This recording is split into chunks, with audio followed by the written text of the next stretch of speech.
Muy buenos días, ¿cómo están? Bienvenidos a este ciclo de charlas de gobierno corporativo de la OECD y el Instituto de Directores de Chile. Quiero dar la bienvenida a esta segunda charla ya que iniciamos junto a ustedes. Sebastián Abudoj, bienvenido. Muchas gracias por poder compartir este martes 19 de mayo con esta segunda sesión que la verdad tiene mucha relevancia dada la actualización que vamos a revisar el día de hoy para esta charla. Muchas gracias por conectarse. Sebastián, no quiero quitar tu tiempo con la idea de que podamos compartir con todos quienes nos acompañan hoy día en esta presentación que has preparado para nosotros, para Chile. Muchas gracias por poder estar con el instituto y desde ahí poder iniciar en esta conversación para posteriormente poder también recibir las preguntas de ustedes a través del chat. También nos pueden levantar la mano a través de la plataforma. Bienvenido, Sebastián. Muchas gracias, Fadua. Buenos días a todos y gracias por acompañarnos en esta segunda sesión. Hoy día vamos a abordar un documento que se llama Factbook, pero que esencialmente es una compilación de data, de antecedentes, que recientemente, como indicaba Fadua, se actualizó en el año 2025 respecto de cómo 54 países, que incluye el G20, algunos de Latinoamérica, como Chile, por supuesto, algunos países de Asia y también del Medio Oriente, han abordado distintos temas de gobierno corporativo y mercado de capitales en sus marcos de política pública y regulatoria. Primero lo que voy a hacer es compartir con ustedes algunas de las principales tendencias o de los principales hallazgos de esta última versión 2025, la cual me tocó trabajar, y posteriormente vamos a abordar con más detalle algunos de los hallazgos respecto de directorios, que entiendo para esta audiencia es de mayor relevancia que abordar las distintas temáticas, que son 5 capítulos del Factbook, pero creo que abordar con más detalle uno de ellos que sea especialmente pertinente para el público va a ser más productivo para todos. La primera sección, muy breve, es la presentación formal que utilizamos como equipo para presentar la nueva versión del Factbook. Este documento, como les comentaba, lo que hace es que compila las principales em, directrices de política pública regulatoria de 54 países y nos permite tener un estándar internacional de cómo se están abordando los temas de gobierno corporativo. Por supuesto que el pilar fundamental son los principios que abordamos en la sesión primera, denominados del G20 y OECD, principios de gobierno corporativo, que sirven como referencia para los marcos regulatorios de los países en esta materia. Y lo que hacemos entonces en el Factbook es que vamos revisando las principales evoluciones en materia de gobierno corporativo de la última década. De hecho, en esta versión también lo que hacemos es comparar las evoluciones más importantes, y el objetivo, por supuesto, es que a través de esta información podamos promover de una manera mucho más práctica gobiernos corporativos que sean eficientes, por supuesto que siempre respetando y reconociendo que cada país tiene distintos marcos regulatorios, cultura, prácticas de mercado, etc. Además, esta nueva versión tiene por primera vez un capítulo sobre sustentabilidad corporativa o sustentabilidad. También incluye información adicional sobre mercados de capitales para pequeñas y medianas empresas o lo que se denominan empresas en crecimiento, que en definitiva es un segmento de los mercados de capitales que algunos países han desarrollado, en los cuales hay exigencias regulatorias distintas que aquellas para grandes empresas enlistadas, y el objetivo es que ciertas empresas pequeñas y medianas puedan transitar desde mercados privados a mercados públicos, que puedan obtener financiamiento en mercados de capitales, pero que no tengan las mismas cargas regulatorias que tienen las grandes empresas, reconociendo en este caso el principio de proporcionalidad en cuanto a el tamaño y impacto de la empresa y por lo tanto el tipo de regulación que debiera obtener. Y a su vez también incluye información importante sobre asambleas de accionistas, principalmente inspiradas en un reporte que publicamos el año 2025 sobre esta materia. También algo que es novedoso son las notas o reportes sumarios sobre países, los cuales incluye, por supuesto, a Chile. Lo que hicimos fue compilar los principales elementos de cada uno de los países y los publicamos de manera consolidada para que sea de mucho más fácil acceso. A veces uno no quiere saber cómo lo están haciendo los 54 o 50 y tantos países, sino que quiere saber específicamente cómo se posiciona Argentina, cómo se posiciona Chile o cómo se posiciona Tailandia respecto en ciertas materias de gobierno corporativo.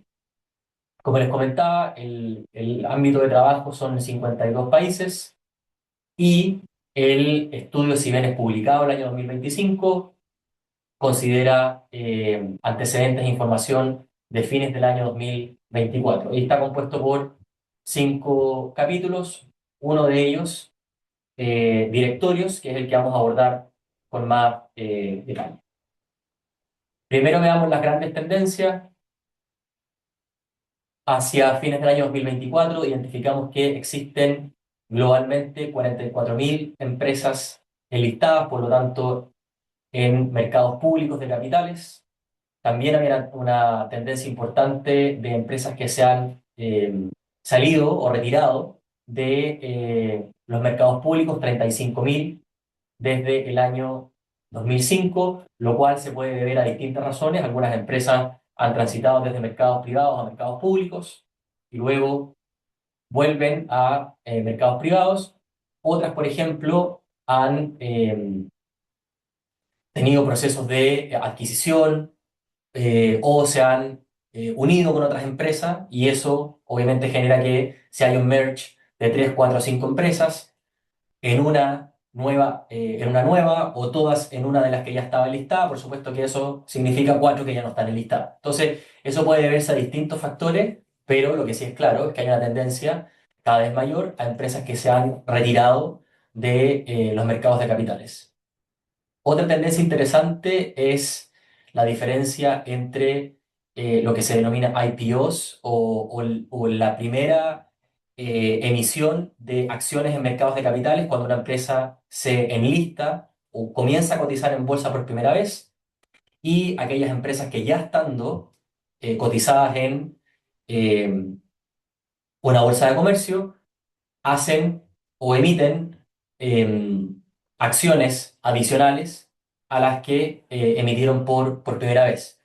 Y ustedes pueden ver que si bien las empresas que se han enlistado han disminuido entre el 2014 y el 2024, aquellas empresas que ya estando enlistadas y han emitido nuevas acciones aumentan considerablemente. Algunas de las razones son, por ejemplo, crisis financieras, la crisis del COVID, porque entendemos, y de hecho estamos haciendo estudios adicionales en esta materia, que el emitir acciones adicionales a las que ya se emitieron inicialmente es una forma muy importante, especialmente en ciertas industrias, para obtener financiamiento rápido. Y una tendencia que ya hemos conversado y que es bastante reconocida es, por supuesto, la relevancia que hoy día tienen los inversionistas institucionales, como fondos de pensiones, asset managers y otros, en algunos mercados de capitales, por ejemplo, Estados Unidos, Reino Unido, algo en Europa y también una tendencia que está incrementando en Chile. Otra tendencia importante es que hemos visto que una mayoría importante de los países han corregido o han introducido reformas en sus marcos regulatorios, ya sea derecho de compañía o derechos de sociedades anónimas, y un porcentaje no menor ha reformado también sus códigos de gobierno corporativo cuando lo tienen. No todas las jurisdicciones siguen esa tendencia. Se mantiene también la tendencia de quiénes son los reguladores, como por ejemplo en el caso de Chile, que lo es la CMF, y que sería una autoridad financiera. Y también vemos una tendencia importante en eh, países que han establecido códigos de gobierno corporativo y que en base al mismo producen un reporte anual de cómo las distintas empresas cumplen con las recomendaciones que incluye ese código de gobierno corporativo. La mayoría de ellas cubriendo todas las recomendaciones y así también la mayoría de ellas cubriendo a todas las empresas enlistadas. En materia de derechos de accionistas, vemos tendencias bastante claras, por ejemplo, respecto de aquellos países que han autorizado o permitido que las empresas emitan acciones con números distintos de votos, ya sea acciones sin ningún derecho a voto o acciones preferentes con más votos que otras y por lo tanto estableciendo distintas clases de acciones. Otra tendencia en materia de derechos de accionistas es permitir que las asambleas puedan desarrollarse de manera virtual o de manera híbrida y así también el poder que se le entrega a los directorios para que puedan aprobar operaciones con partes relacionadas, que aumenta desde el 54% el año 2014 y por lo tanto si bien mayoritario, pero con un porcentaje importante de países que exigían que fueran los accionistas quienes los autorizaran en todos los casos. Podemos ver que el año 2024 ya el 87% de los países autorizan a los directorios para poder autorizar estas operaciones. En materia de directorios, una mayoría importante de países hoy día establece como requisito la separación de, el chair del directorio con el rol de el CEO o el ejecutivo principal.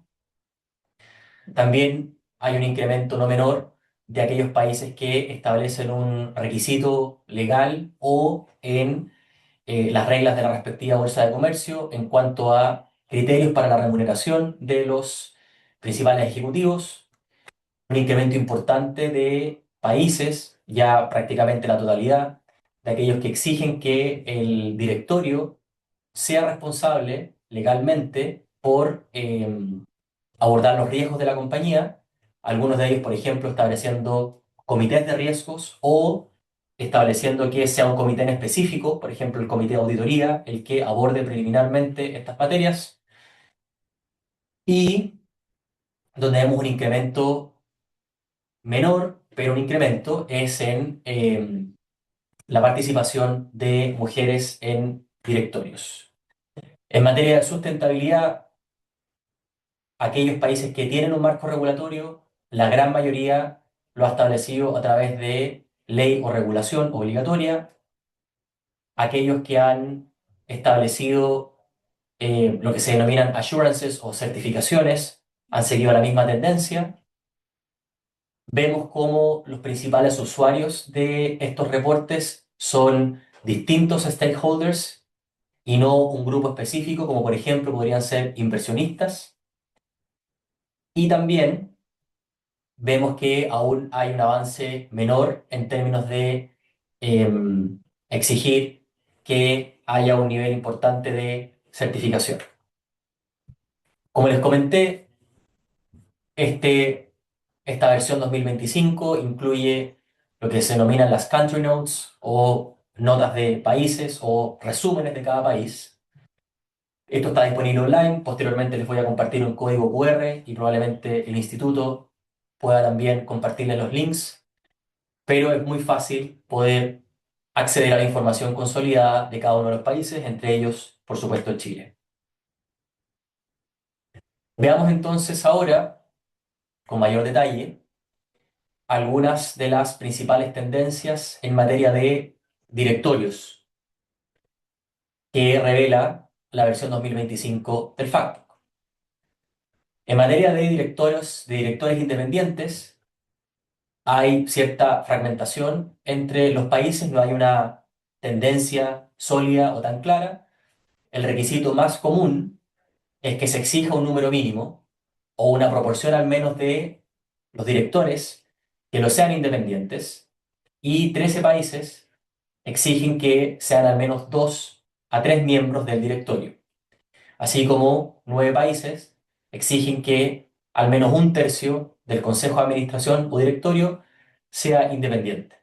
Por lo tanto, el mensaje aquí es que distintos países lo hacen relativamente distinto. En Chile, por regla general, se exige que al menos uno de estos directores sea de carácter independiente. En cuanto a la separación de los roles en el directorio,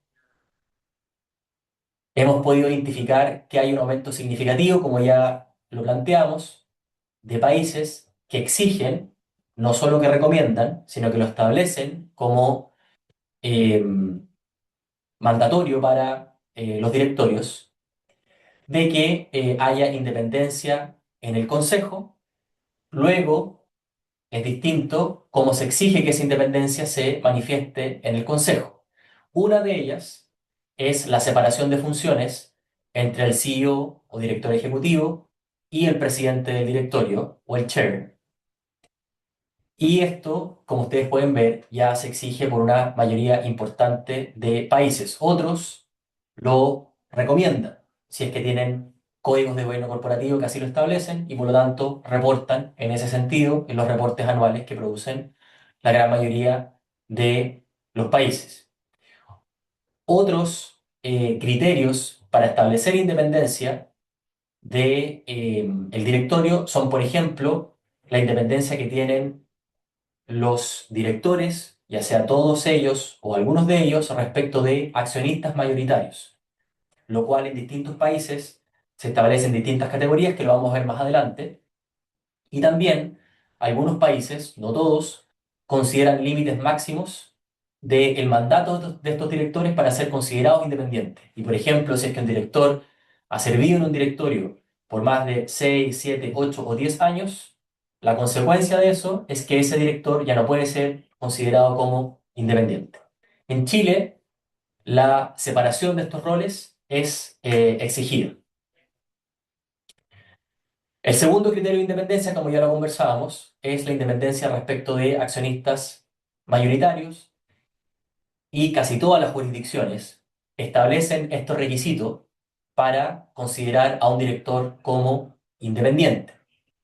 Ahora, el umbral para la participación accionaria, es decir, ¿qué se considera como un accionista mayoritario y cuándo se considera que este accionista mayoritario influye sobre ese director de tal manera de que no es considerado independiente? Varía entre los distintos países, desde el 1% hasta el 50%, siendo el gap más común entre el 10 y el 15%, que es el caso de Chile, que considera que un director que considera que un accionista es mayoritario para los efectos de evaluar la independencia del directorio cuando éste posee el 10% de la estructura de propiedad de la determinada empresa.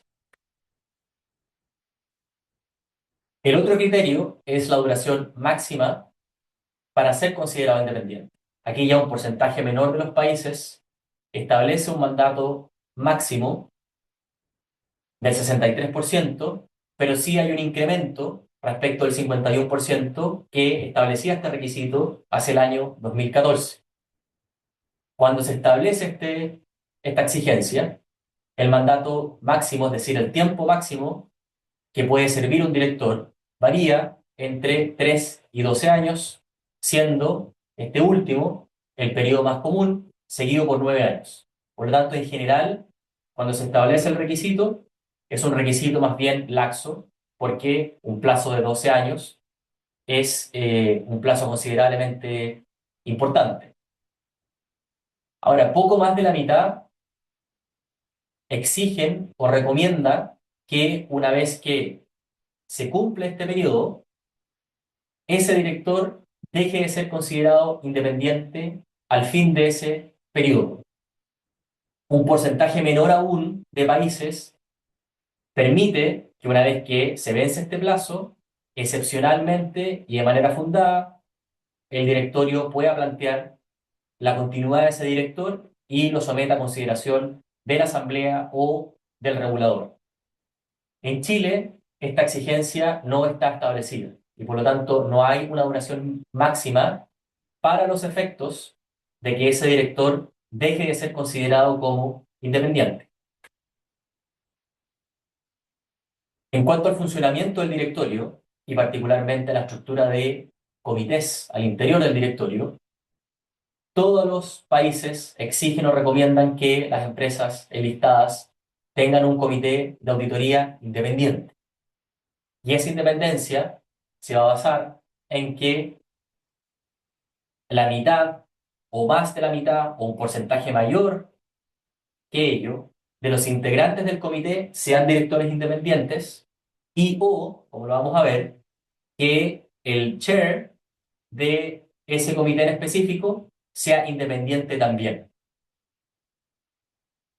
Asimismo, la mayoría de los países fomentan, generalmente por vía de recomendación, el establecimiento de otros comités adicionales, como el de nombramiento, que generalmente supervisa o lleva adelante el proceso de selección de candidatos a directorios y en algunos países también la revisión de antecedentes, la aprobación de las calificaciones de director, etcétera. Es decir, hay un proceso de escrutinio del background de ese director para que pueda posteriormente ser candidato. Y también un comité de remuneración que, como bien lo dice su nombre, aborde los criterios de remuneración, la política de remuneración y haga monitoreo del cumplimiento de las mismas. Los comités de nombramiento son obligatorios en 12 países y los de remuneración en 16 países. Es decir, si uno quiere hacer eh, una foto general, puede decir que en la gran mayoría el comité de auditoría es obligatorio, en la mayoría el comité de remuneración y de nombramiento no es obligatorio, sin perjuicio de que un porcentaje importante de países lo establecen como obligatorio, y luego que la gran mayoría, cuando no lo establece por ley, el comité de remuneración y el comité de nombramiento sí son recomendados, ya sea en códigos de gobierno corporativo o por otras vías. En Chile son obligatorios el comité de auditoría y el comité de remuneración. Como les comentaba, un criterio de independencia en los comités del directorio, ya no estamos hablando del directorio en general, sino que de los comités en específico, es la independencia de la mayoría del comité o la independencia del chair del comité. Esto principalmente para abordar conflictos de interés. Así, se requiere o se recomienda que estos tres comités en general, en la mayoría de los países, cuenten con algunos miembros independientes, ya sea en su totalidad o en su mayoría.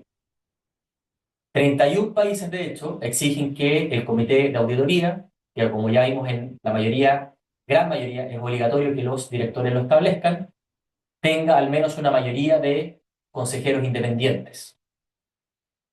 Y en cuanto a la independencia de los presidentes de estos comités, el requisito más común es que lo sean así en los de auditoría, donde 33 países establecen no solo que la mayoría del comité de auditoría sea independiente, sino que además el presidente del comité también lo sea.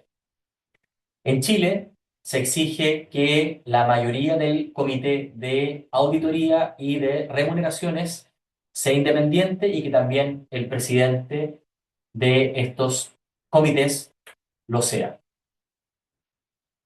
En cuanto a la gestión de riesgos y control interno, vemos una evolución importante que de hecho ya la comentábamos al inicio.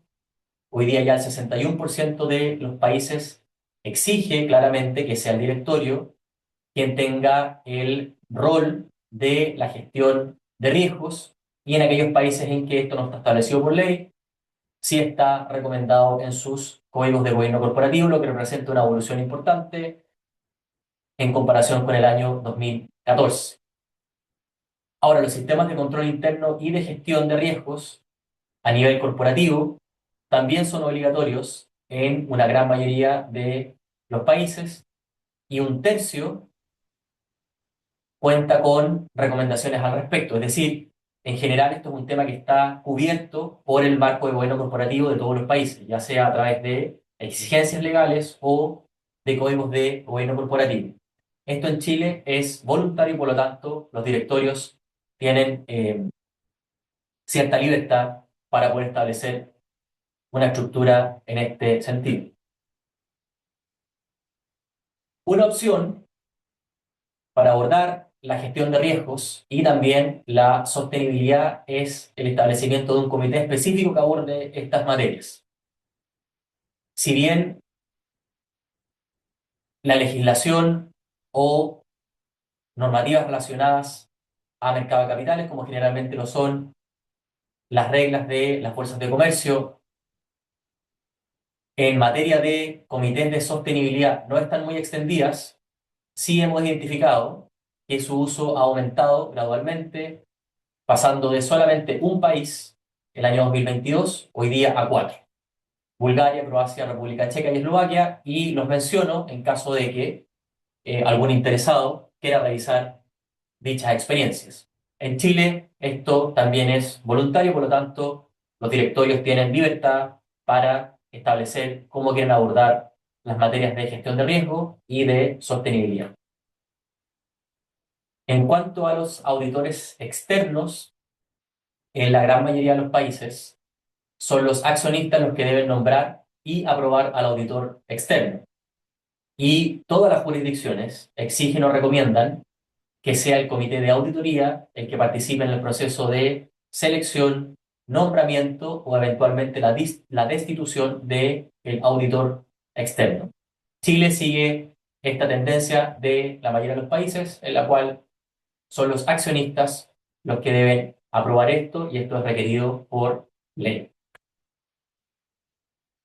En cuanto a la rotación de los auditores externos, lo cual tiene por sentido evitar conflictos de interés y, así como lo conversábamos respecto a los directores, que los auditores mantengan en el tiempo su independencia cuando evalúan a las empresas, 38 países de los 52 que exigen rotación de las firmas de auditoría, es decir, que no pueda ser la misma la que realice este trabajo después de cierto tiempo, establecen que la rotación se haga después de un plazo máximo.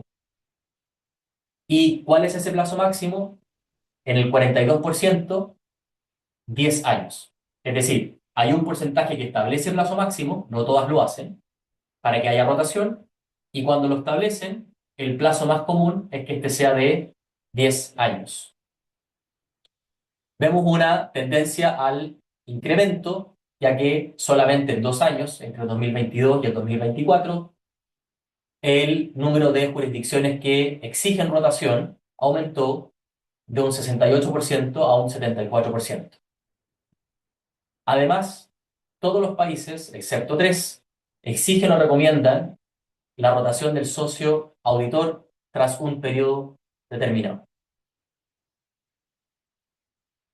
En Chile, se presume que los socios de la firma de auditoría externa pierden la independencia respecto de la corporación o la empresa que están auditando una vez que realizan auditorías con la misma empresa por un periodo superior a 5 años consecutivos. Asunto que destacamos, de hecho, en el FACTO. No es el caso de todos los países. Y además, el directorio tiene como una de sus funciones el informar al Consejo de Administración sobre la conveniencia de contratar o no la respectiva firma de auditoría externa para la prestación de otros servicios. En cuanto a la supervisión de auditores y auditorías, es decir, quienes pueden desempeñar el rol de auditor, ya sean auditores, personas naturales profesionales o empresas de auditorías, y cómo se llevan adelante las auditorías y cómo se revisan las mismas, en general es un órgano público de supervisión el que es responsable de llevar a cabo los procesos de investigación, los disciplinarios, respecto de los contadores profesionales, en la gran mayoría de las jurisdicciones, así como también el aprobar el registro de auditores externos. En Chile, esto lo desarrolla en parte la Asociación Chilena de Auditores, pero fundamentalmente la Comisión para el Mercado Financiero, que lleva adelante los procesos disciplinarios, em, la aprobación y registro, etcétera.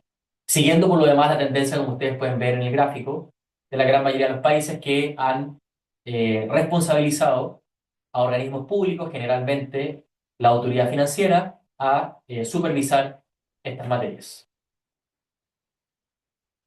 En cuanto al sistema de selección y elección de los directores, y hago la diferencia, porque un asunto es que el director pueda ser candidato y otra distinta es que sea elegido como director. Generalmente la selección es abordada por los comités de nominación o de selección, como lo conversábamos anteriormente, y luego la elección, perdón, está abordada generalmente en el marco regulatorio o legal. En casi todos los países, los accionistas pueden nominar o proponer a miembros del directorio. Y en la mayoría de los países, los directores suelen ser elegidos por mayoría de votos de los accionistas. Y además, en la mayoría de los casos, pueden votar por candidatos individuales. Es decir, aquí, ¿cuáles son las posibilidades entre distintas opciones, pero las dos grandes tendencias que siguen los países? Una opción es que se presenten al directorio listas cerradas, en otros países pueden haber listas abiertas, o que sean distintos candidatos individuales que se presentan. Luego, cómo votan los accionistas también puede diferir. En algunos casos, el accionista puede tener un solo voto por una lista cerrada y por lo tanto tiene que votar por el bloque completo de directores que se presentan en esa elección. Puede tener votos respecto de una lista abierta y por lo tanto votar por determinados miembros dentro de una misma lista. O el sistema que es mayoritario, que de hecho es el sistema que sigue Chile, es que el director tiene votos individuales por candidatos individuales. Ahora, en algunos países, los accionistas pueden tener tantos votos como candidatos.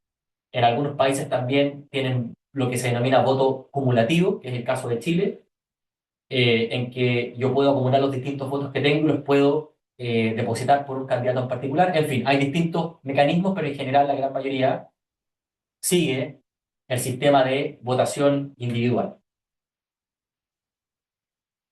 En materia de exigencias de cualificación, es decir, de background, ya sea profesional, de habilidades, de experiencia, para los directores, en una gran mayoría se exige que los candidatos a directores cumplan con ciertos requisitos de cualificación.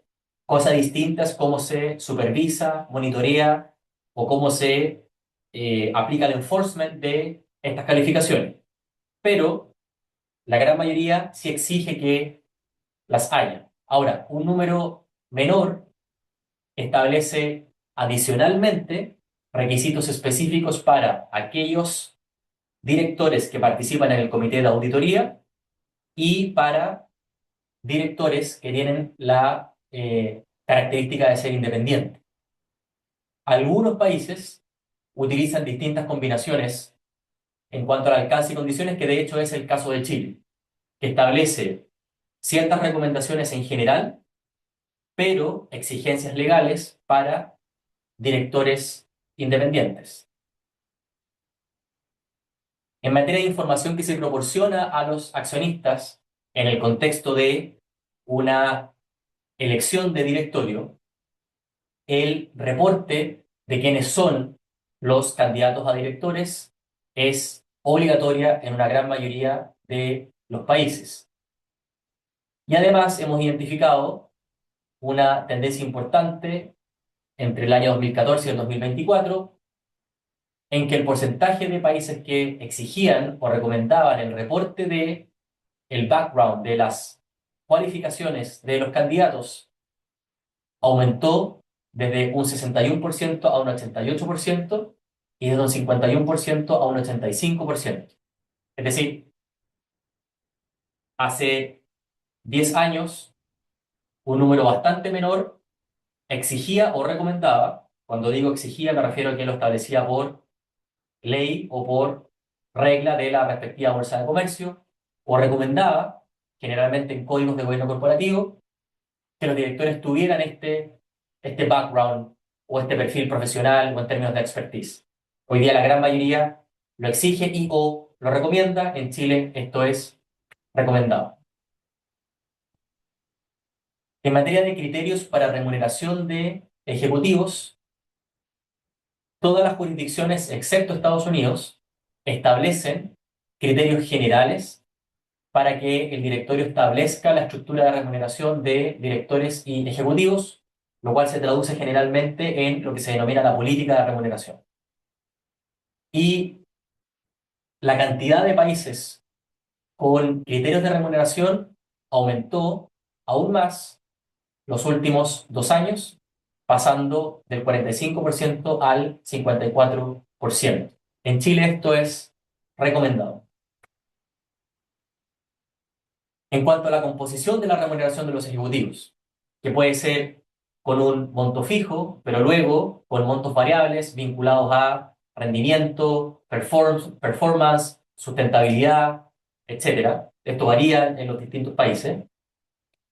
Eh, Podemos ver que hay un número importante de países que han establecido incentivos de largo plazo, generalmente de hecho vinculados a sustentabilidad o inversiones de largo plazo. La mayoría de entre aquellos que lo han establecido lo ha hecho por ley y un grupo no menor lo ha hecho por medio de recomendaciones.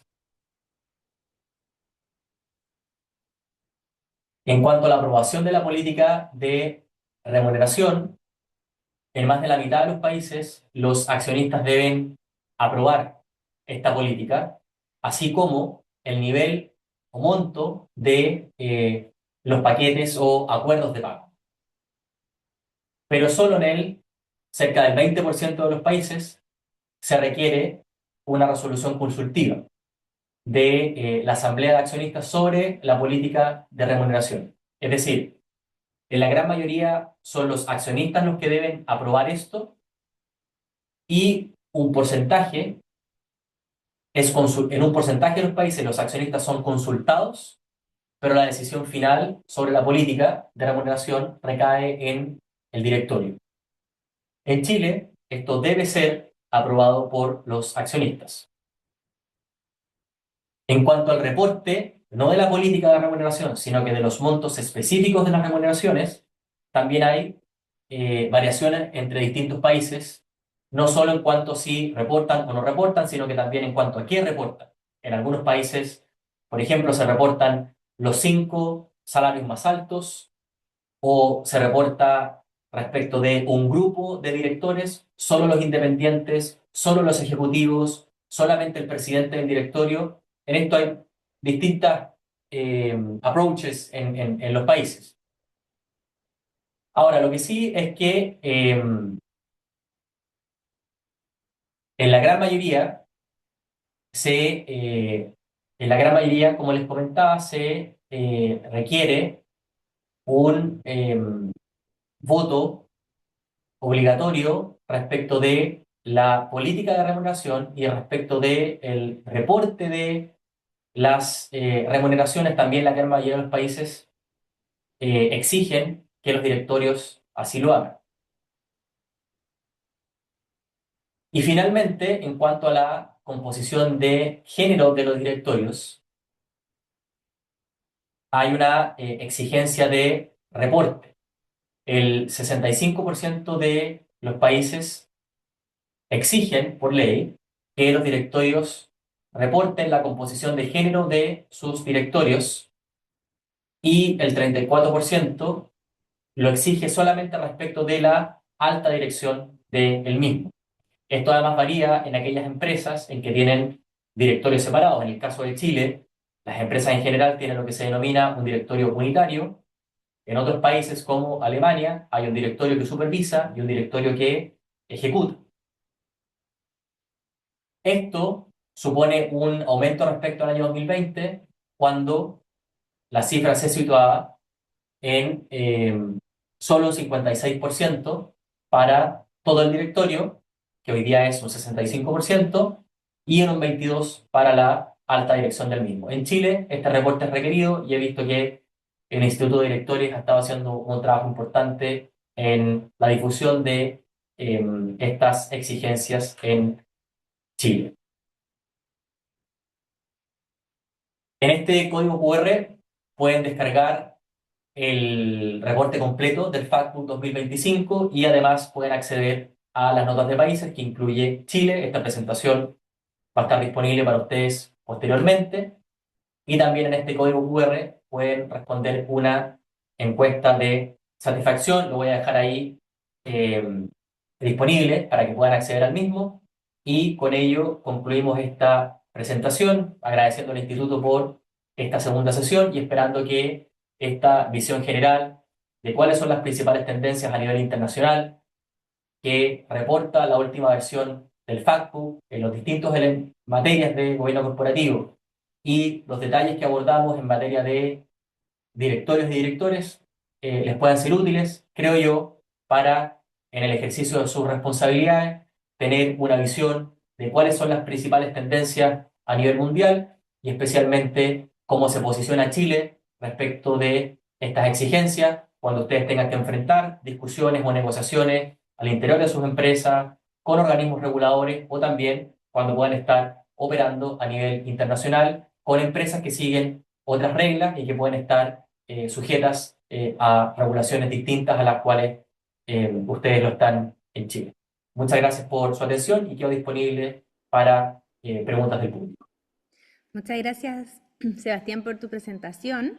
Tenemos una mano levantada de Lorena Pizarro. ¿Lorena?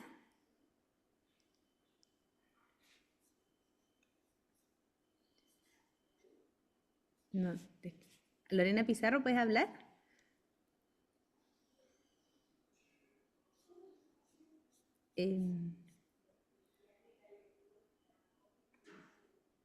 No, parece que no.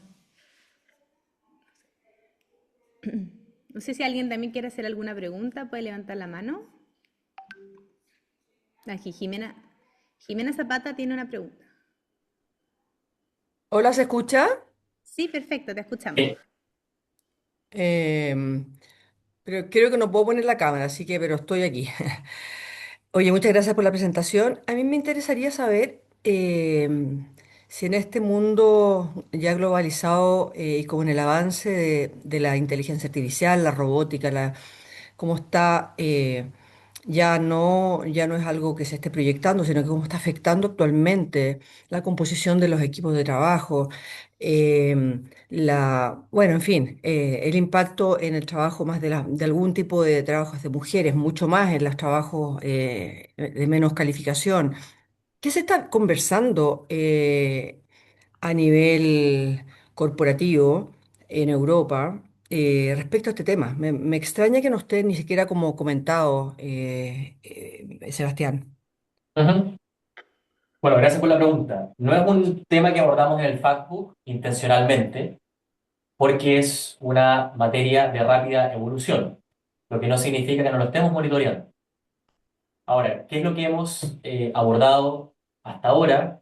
Primero, que la gran mayoría de los países, si bien están recogiendo esta inquietud en las empresas, la verdad es que no han modificado sus marcos regulatorios.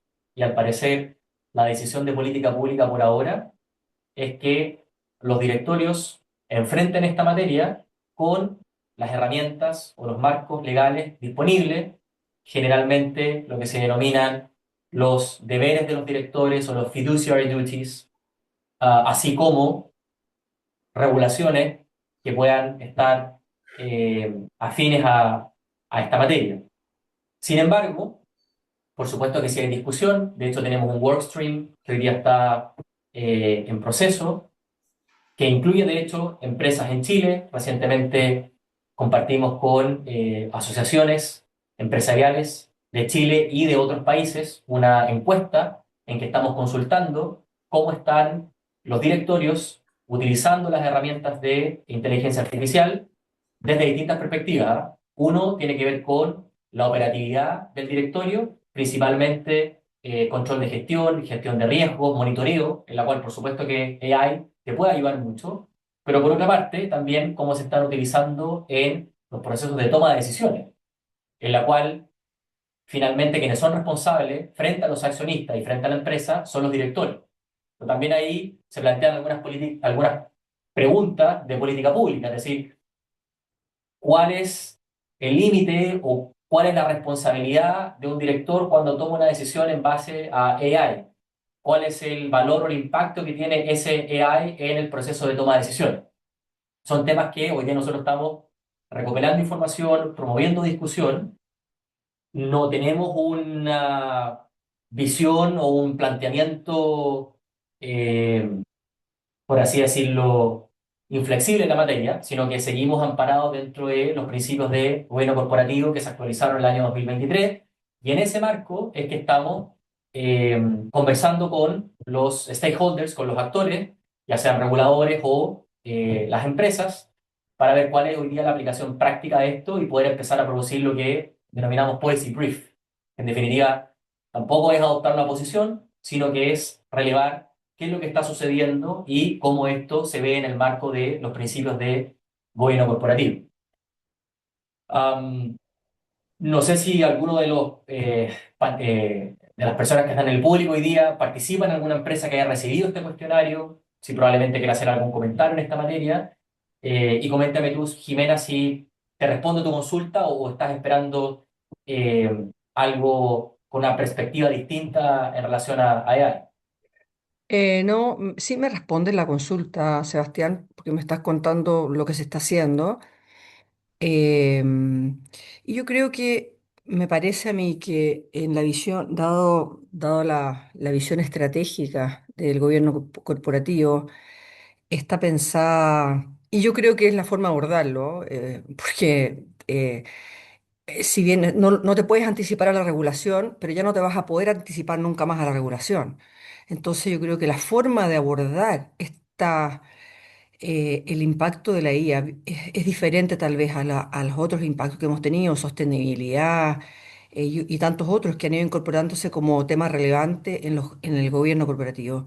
El tema de la IA viene a transformar la forma, creo yo, en que se debe como pensar en el directorio. Tienes que ir antes de la regulación. Y el impacto hay una parte que es transaccional, digamos, y es toda la operación a través de ahí y cómo se ayuda. Y los comentarios que me hiciste son súper interesantes, ¿cierto? Claro, cómo el director está usándola, cómo se transparenta eso, etcétera. Pero la otra mirada es como a nivel política pública también, es ese impacto, creo yo, que va a tener en la empresa cuando deba transformar su estructura y el impacto que va a tener en las familias que van a quedar desempleadas Mm. y por lo tanto, eventualmente, el impacto en las comunidades. Entonces, hay un tema que creo yo que es más grande y no puede ser más que a través de ustedes una invitación a pensar de fuera de la caja, creo yo. Y quizás lo están haciendo, pero ese era mi comentario y bueno, y gracias también por contar lo que se está haciendo. ¿M? Bueno, muchas gracias. Gracias, Jimena. Sebastián, tenemos dos preguntas en el chat que me gustaría poder hacer. Eh, la primera tiene que ver específicamente si es que existe o no una recomendación de un proceso de evaluación al directorio, como me imagino que esto tiene que ver con, hacemos una evaluación con independencia, hay alguna tendencia en tiempo, frecuencia, cuál es la modalidad que hoy día se está ejecutando. Nosotros hemos visto que en general en Chile hay una recomendación y es una de las preguntas que se hace cuando uno responde a la CMF de las empresas reguladas, pero no sé si tú nos podrías comentar un poquitito más respecto de esto. Sí, hay países que efectivamente establecen el proceso de evaluación de los directores, no necesariamente en cuanto a la performance, porque eso es más bien resorte de los accionistas, pero sí en cuanto a sus cualificaciones o a su perfil profesional. ya sea ex ante o ex post, es decir, cuando se proponen como candidatos y luego cuando están en el ejercicio del cargo. Uno de los ejemplos que generalmente destacamos es el de Singapur. En el caso de Singapur, de hecho, es la Bolsa de Comercio la que tiene un rol de supervisión sobre esto. Okay. Los directores tienen que cumplir con ciertos background y además mantener ese background. Y cuando no lo hacen, el directorio tiene que justificar si es que el director pretende permanecer, por qué es necesario mantener a ese director a pesar de que no cumple con esas cualificaciones. Otros países, un porcentaje importante, establecen recomendaciones, como tú lo planteabas en el caso de Chile, y por lo tanto los directorios tienen flexibilidad en esta materia, siempre con la supervisión y el control, por supuesto, de los accionistas, que son finalmente quienes tienen la última palabra, ya sea, ya sea proponiendo a esos candidatos, ya sea votando por esos candidatos, o también reemplazando al director cuando la asamblea de accionistas considera que no cumple con el perfil que puede ser, no solamente con el perfil que en su minuto se estableció, pero puede ser que ya no cumpla con el perfil para desafíos distintos que la empresa estableció recientemente.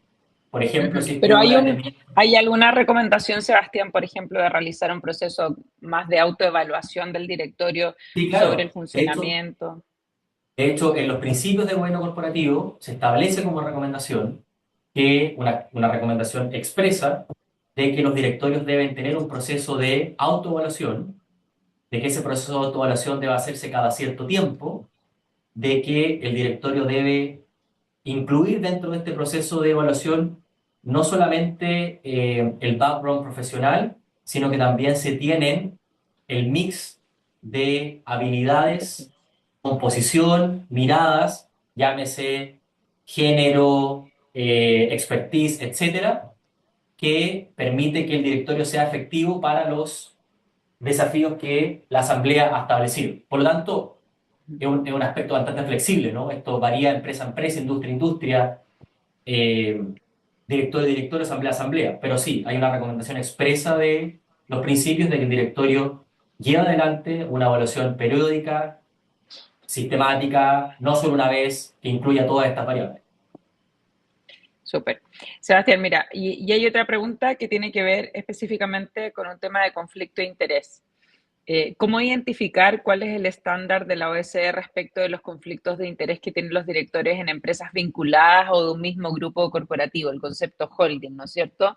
En particular, entender cuáles son los criterios sobre el concepto de deber fiduciario, independencia, abstención, actuación en el mejor interés de cada sociedad, evitando, ¿no es cierto?, estas contingencias asociadas al conflicto de interés. No sé si hay algún documento en particular que esté recogiendo esto. Sí, primero en los principios sí mencionamos la importancia de que los directores mantengan su independencia cuando están en estructuras de lo que denominamos company groups, o que en Chile generalmente le diríamos los holdings o empresas relacionadas, como tú lo señalabas. En el Factbook hay cierta información, principalmente respecto de el reporte de estas vinculaciones.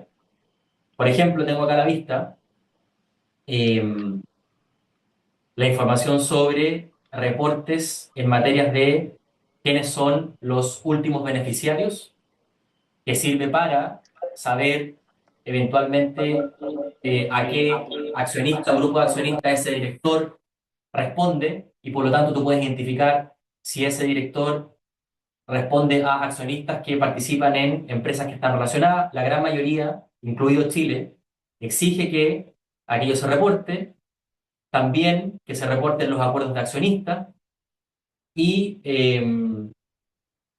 también que se reporte cuando hay propiedades cruzadas entre las empresas relacionadas. Esto es minoritario, sí, en el grupo de empresas. De hecho, en Chile esto no se exige. Eso podría ser un aspecto. El otro aspecto son los criterios de independencia que en general abordamos, ¿no? Y algunos países, por ejemplo el Reino Unido, establecen exigencias legales no solo respecto a que el director sea elegido como independiente, sino que además en el ejercicio del cargo ejerza un criterio independiente. Y de hecho ese es uno de los deberes del director, ejercer su criterio, es decir, no es que sea elegido como independiente, pero su criterio, luego de ser elegido, su criterio respecto de tomar decisiones que sean en beneficio de la empresa, lo debe hacer de manera independiente. Entonces, en esto hay también políticas y approaches distintos en distintos países, eh, pero en las recomendaciones sí hay una recomendación y en el factbook van a encontrar información de lo que se denominan company groups, que está vinculado a lo que tú estás mencionando. Perfecto. Oye, Sebastián, nada, quiero agradecer la verdad la presentación, creo que es súper relevante tener como quizás mirada más global y más amplia respecto de cuáles son las directrices que hoy día están aconteciendo a nivel internacional. Sabemos que como país hemos ido avanzando con algunos criterios, hemos tenido regulación probablemente en los últimos años de una manera mucho más abrupta de lo que se venía dando. Eso es un desafío cuando uno está en un directorio porque implica que la agenda a veces se desborda, ¿no es cierto?, en una mirada de cómo soy capaz de poder sostener esta regulación que muchas veces tengo que implementar políticas, procedimientos, estructuras y revisiones por parte del directorio y no necesariamente hay un modelo de madurez necesario para las propias compañías e implica un desafío. Entonces, nada, queremos agradecer poder tener esta visión más global, no solamente tan local de Chile, pero creo que es un placer el poder compartir contigo y saber que desde el otro lugar donde tú también representas y formas parte de Chile también ayuda a tener una visión o una mirada más de largo plazo. Y bueno, nos juntamos en la tercera sesión el día jueves 25 de junio. Muchas gracias, Sebastián, nuevamente. Un placer poder estar contigo.